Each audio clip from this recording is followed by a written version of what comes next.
जी नमस्कार, कैसन बानी रउआ सब। उम्मीद करतनी अच्छा होखब। अगर पावर स्टार पवन सिंह के बारे में रउआ खबर जाने के चाहिए तो ये खबर रउआ खातिर बा। हम बता दी कि अभी पावर स्टार पवन सिंह के जौन पावर स्टार मूवी आवता वो मूवी के डायरेक्टर निर्देशक जौन भी रउआ कहली सब जौन बाकी पूरा इंटरव्यू दिले बड़ा ना। इंटरव्यू के माध्यम से बतैले बड़े कि पवन सिंह के जीवन के पूरा लाइफ के सबसे बड़का फिल्म जौन बा कि ई होखे वाला बा। और ये फिल्म के बहुत ज़्यादा प्यार दुलार आशीर्वाद मिली उनका द्वारा कहल गई बा।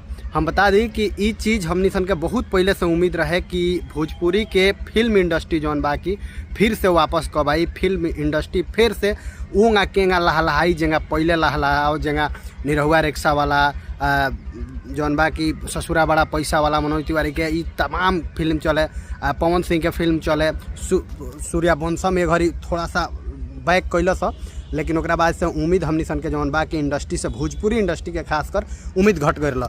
लेकिन ई जौन पावर स्टार फिल्म होता पवन सिंह के ए फिल्म के देखला के बाद से सारा लोग के उम्मीद जौन बा कि पूरा जाग गई बा कि ना भाई फिल्म इंडस्ट्री के फिर से प्यार दुलार आशीर्वाद वहीं मिली जेंगा पहले मिलत रहा सारा लोग के।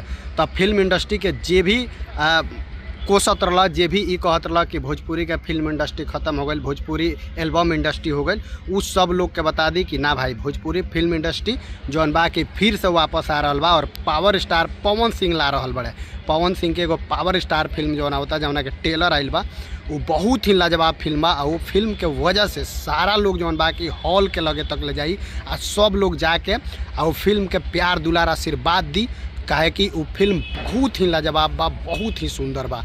आ पवन सिंह के खास कर ये फिल्म में जौन बा कि अच्छा स्टोरी बा। पवन सिंह के जीवन पर पूरा स्टोरी के रखल गई बा। आ पावर स्टार पवन सिंह के जे भी पसंद करेला, जे चाहेला, उ सब लोग ई जाने के जरूर कोशिश करला कि भाई पवन सिंह के जीवन का बा। काहे कि पावर स्टार पवन सिंह बहुत सारा बदनाम बड़े, बहुत सारा लेके बात से, जैसे कि लड़की के मैटर हो गई, चाहे काम टाइम से ना हो गई, केहू के फिल्म साइन कर ली ओकरा बाद जौन बा कि उनका के टाइम से फिल्म क के ना दियाइल, पैसा ले ली एल्बम के, एल्बम ना भइल, उ सब के बहुत ज़्यादा एलिगेशन जौन बा कि पवन सिंह पर लागेला। आ उहे एलिगेशन के दूर करे खातिर power star Pawan Singh power star जौन फिल्म बा एकरा के लेके आ रहल बड़े। आ एकरा के लेके सब लोग के ई कहना रहा जे भाई पावर स्टार के पावर स्टार जौन फिल्म होता है कौना टाइप के बा। तो भाई वाकई में इसका मेकर जो कि है कि पूरा पर्दाफाश कर दिए हैं कि वाकई में ये फिल्म हिट है और ये बहुत बड़ा फिल्म है। इस फिल्म के वजह से भोजपुरी इंडस्ट्री फिर से सजेगी या फिर से फिल्म इंडस्ट्री बनेगी भोजपुरी में। और भोजपुरी में एक अलग जो है कि इतिहास रचा जाएगा इस फिल्म को जैसे रिलीज किया जाएगा।